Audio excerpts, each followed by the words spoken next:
tarde, bem-vindo a mais um programa da Aliança Evangélica Portuguesa.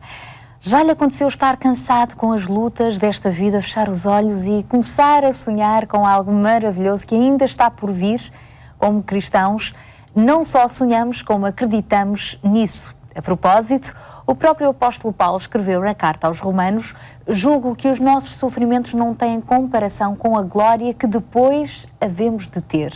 Mas que glória e que esperança é esta? Afinal, o que é que de melhor podemos aguardar no futuro?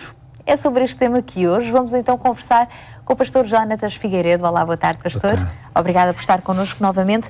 Em que contexto é que o apóstolo Paulo escreveu então que aquilo que nós sofremos hoje em nada se compara com essa esperança da glória do futuro?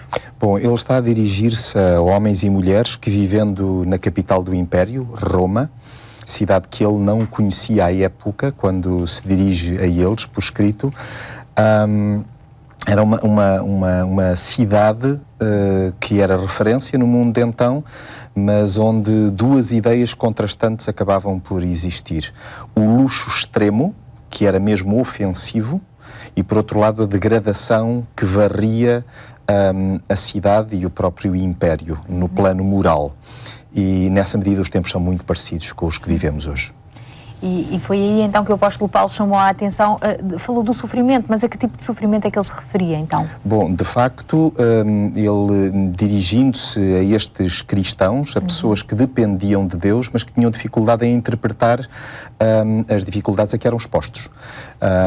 E os sofrimentos em questão não se cingiam ao plano físico, mas também podemos cobrir todas as contrariedades e as adversidades com que os cristãos à época se debatiam e, em certa medida, também hoje, seja no plano físico, seja no plano material, obviamente também nas crispações a que somos sujeitos no plano relacional e também, objetivamente, por força das convicções espirituais, aqueles cristãos estavam a passar sofrimentos por experimentarem no corpo a perseguição. Então isto prova que nós, por sermos cristãos, não estamos isentos de problemas. De todo. E aliás, Paulo acaba por sublinhar isso de um modo permanente ao longo de toda a carta. Portanto, este texto citado encontra-se ali no capítulo 8, mas há toda uma viagem em Romanos onde Paulo alerta para o facto de aquilo que estamos a vivenciar, a experimentar, é fruto da rebeldia humana face a Deus. Ou seja, de descurar este relacionamento íntimo e chegado através da pessoa de Jesus. E Paulo está a alertar, então, a Igreja para a importância de olhar para lá do imediato. Então, aplicando isso também aos nossos dias de hoje, sabemos que há muitas coisas que nos fazem ficar tristes, sofrer, não é? Mas não perdendo, então, o foco da eternidade que Deus nos oferece. Que esperança é essa de que o apóstolo Paulo fala? Focada sempre na pessoa de Jesus.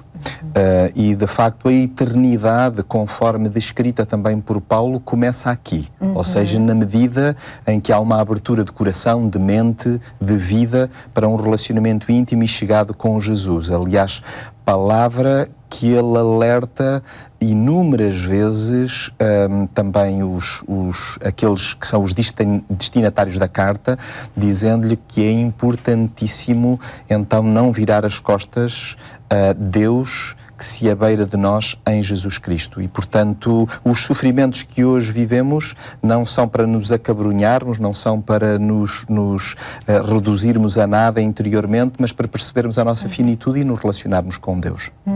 E muitas vezes é isso que acontece, os sofrimentos acabam por ser trampolim para confiarmos na força de Deus, já que as nossas se esgotaram.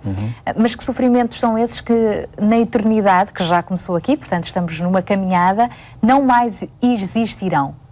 Bom, de facto nós estamos a falar num plano futuro, no plano eterno, estamos a falar necessariamente da maior adversária e qualquer ser humano sem Jesus não consegue vencer, que é a morte.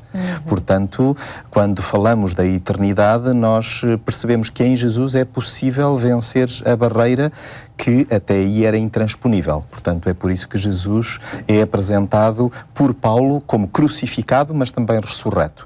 E essa digamos que é a esperança maior. Portanto, é a certeza de que podemos viver para sempre e experimentar paz já aqui, mesmo no meio, então, da contrariedade. Mas depois da própria morte já não teremos estes sofrimentos, então. Nem dor, nem choro, nem aquilo para que todos nós acabamos por ser expostos, na medida em que Jesus mesmo dizia: no mundo tereis aflições, mas tende bom ânimo, tende coragem, porque eu venci o mundo.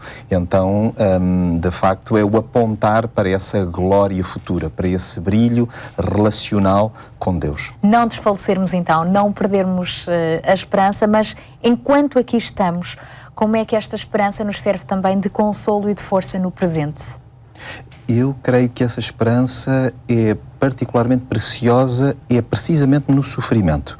Paulo, também ele acabava por mencionar numa outra carta, dirigida a uma cidade também famosíssima à época, Corinto, e nomeadamente à igreja que ali estava sediada, dizendo que, de facto, todas as contrariedades acabavam por o levar a declarar o seguinte e a perceber o seguinte: quando ele era fraco, então, na verdade, era forte. E eu creio que a esperança em Jesus dá-nos essa capacidade, tem esse condão de nós percebermos que, por mais frágeis que sejamos, em Jesus tudo podemos.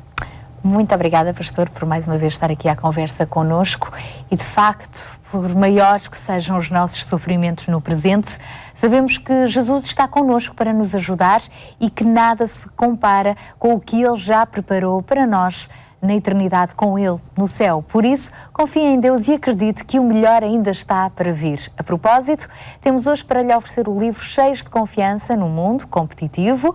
Para o receber, contacte-nos para os telefones ou endereços que estão em rodapé e visite-nos também em www.aliancaevangelica.pt. Nós voltamos a estar consigo logo à noite na rádio, na Antena 1, às 22h45 e regressamos também aqui à RTP2 na próxima terça-feira. Até lá, se Deus quiser. A luz das nações, luz das nações.